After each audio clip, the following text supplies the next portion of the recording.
Hey guys, कसे आहेत तुम्ही? हसताय ना? हसायलाच पाहिजे. तुम्हाला माहिती हा केक का आणलाय? आज मला बर्थडे नाही.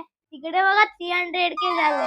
अहो, त्याचं सेलिब्रेशनच बाकी होतं. माझे मम्मी पप्पा सेलिब्रेशन करतच नाही, म्हणून माझ्या बर्थडेला केक आणला होता कोणीतरी, आणि तोच केक मी 300K साठी सेलिब्रेट करतोय. मम्मी पप्पा बाहेर गेलेत, आई बाबांना घेऊन मी सेलिब्रेट करतोय.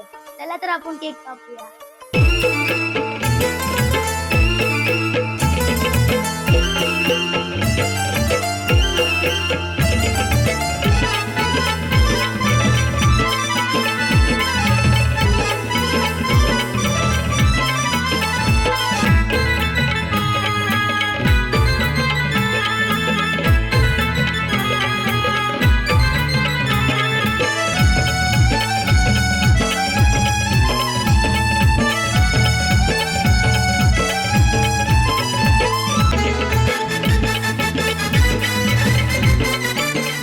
लागल्या ना मनापासून धन्यवाद. अशाच आमच्या पाठीशी उभी राहा. आतापर्यंत आमच्या पाठीशी उभे राहिलं तसेच पुढे देखील आमच्यावर प्रेम करा. धन्यवाद.